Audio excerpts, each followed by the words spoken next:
8월 15일 로마서 13장 1절에서 7절 말씀으로 그리스도인과 세상 권세에 대해서 묵상하겠습니다.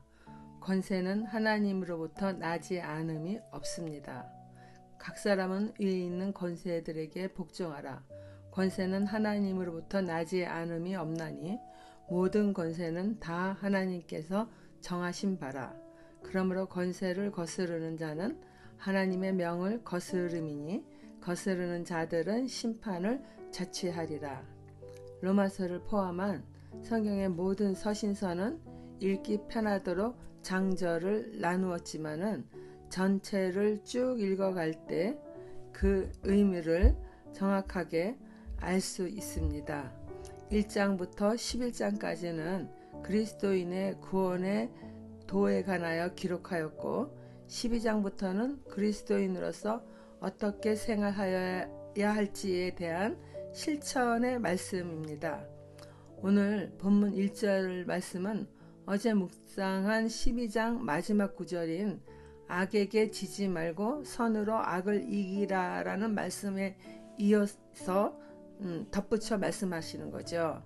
1절 말씀만 따로 읽는다면은 하나님께서 군주주의 국가의 방침을 말씀하시는 것 같아 마음이 불편해지는 사람도 있을 수 있으나 로마서의 1차 수신자는 당시 로마에 살고 있는 유대인들인 것을 감안하여 읽을 때 이해하기가 쉽습니다. 그러나 1차 수신자는 로마의 교인들이었으나 성경 말씀은 우리 모두에게 들려주시는 하나님의 말씀임을 잊지 말아야 할 것입니다. 당시 로마의 정치가들은 유대교를 믿는 이스라엘이 로마 정부로부터 해방되기를 원하는 것을 잘 알고 있었어요. 그러한 로마인들은 유대인들에게 새롭게 시작된 기독교 역시 유대교의 한 분파로 생각하여서 유대주의의 그 혁명적이고 반로마주의가 그리스도인들에게도 있다고 확신하고 있었던 시기입니다.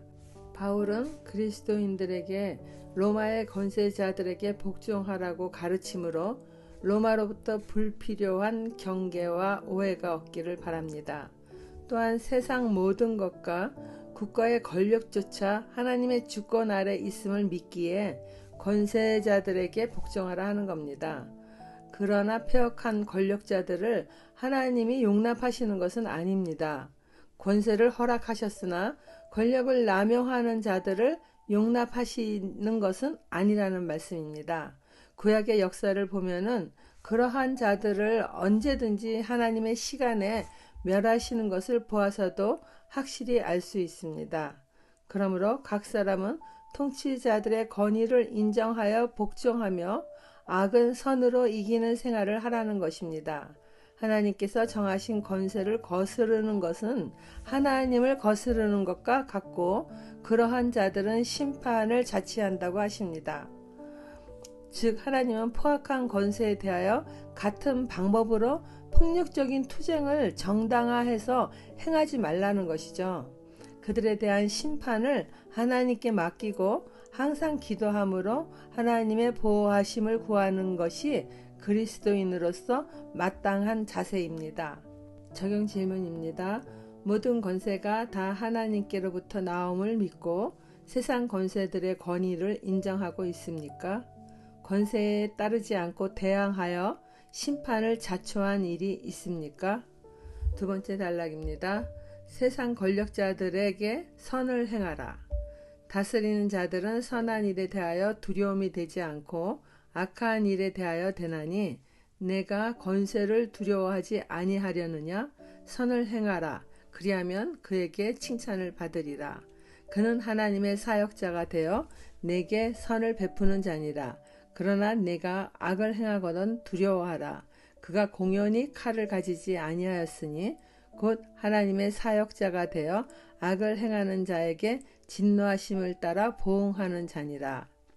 대부분의 보통 사람들은 권력을 진 통치자들에게 두려워하는 마음이 있습니다. 법에 걸리는 악한 일을 하게 되면은 두려움이 생기나 선한 일을 할 경우에는 법에 입에 대지 않으니 당연히 두려워할 이유가 없게 됩니다. 통치자들에게 권세를 주신 분이 하나님이시기에 그들은 사회의 악을 제거하고 국가의 질서를 바르게 세워가야 할 책임이 있는 자여야 합니다. 그러한 통치자들에게 악을 행할 때는 두려워하라 하시는 거예요. 통치자들은 하나님의 사역자로 악을 행하는 사람에게 하나님의 진노를 집행하는 자입니다. 즉 그리스도인은 하나님에 대한 믿음으로 세상 권력에 대하여 양심에 어긋나는 행동을 하지 않으며 선하게 대응하여 권세자들에 대한 두려움을 벗어버리라는 것입니다. 그러나 하나님의 말씀에 위배되는 것들을 합법화하는 일들이 만연해지는 오늘날에 그러한 부당한 법으로 세상을 통치하려는 것에 대하여 그리스도인들이 무조건 잠잠고 있어서는 안 될 것입니다. 잘못된 행위를 바로잡고자 올바른 목소리를 내며 정당한 방법으로 항의하며 그러한 일들을 앞서서 하시는 분들을 위하여 함께 기도하며 서포트하여 하나님이 원하시는 사회 질서를 지켜야 할 것입니다. 적용 질문입니다. 세상 통치자들의 권세 앞에 당당하게 설 수 있도록 매사에 양심에 어긋나지 않는 삶을 살아가고 있나요? 마지막 단락입니다. 사회법도 질서를 따라 복종합니다. 그러므로 복종하지 아니할 수 없으니 진노 때문에 할 것이 아니라 양심을 따라 할 것이라. 너희가 조세를 바치는 것도 이로 말미암음이라. 그들이 하나님의 일꾼이 되어 바로 이 일에 항상 힘쓰느니라. 모든 자에게 줄 것을 주되 조세를 받을 자에게 조세를 바치고 간세를 받을 자에게 간세를 바치고 두려워할 자를 두려워하며 존경할 자를 존경하라. 국가를 통치하는 자들에게 복종해야 하는 이유는 진노를 피하기 위해서가 아닙니다. 다만 법을 지킴으로 사회 질서를 세우는 한 시민의 역할을 감당하는 것입니다. 국가가 권력을 남용하여 불의를 행하지 않는 한에서 그리스도인은 당연히 국민의 의무를 감당하기 위하여 조세를 바쳐야 합니다. 예수님도 가이사의 것은 가이사에게 하나님의 것은 하나님께 바치라 말씀하셨듯이 국민으로서 납세의 의무를 다하여야 할 것입니다.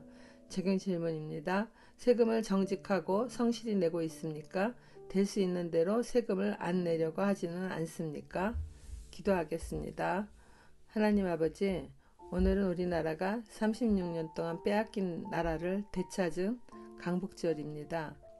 일본 통치자들이 휘두른 포악한 정치로 인해 우리의 주상들이 많은 어려움을 겪었었으며 그 가운데서도 믿음의 주상들이 선으로 악을 이기기 위하여 모진 고문과 핍박을 견뎌낸 일들이 많았습니다.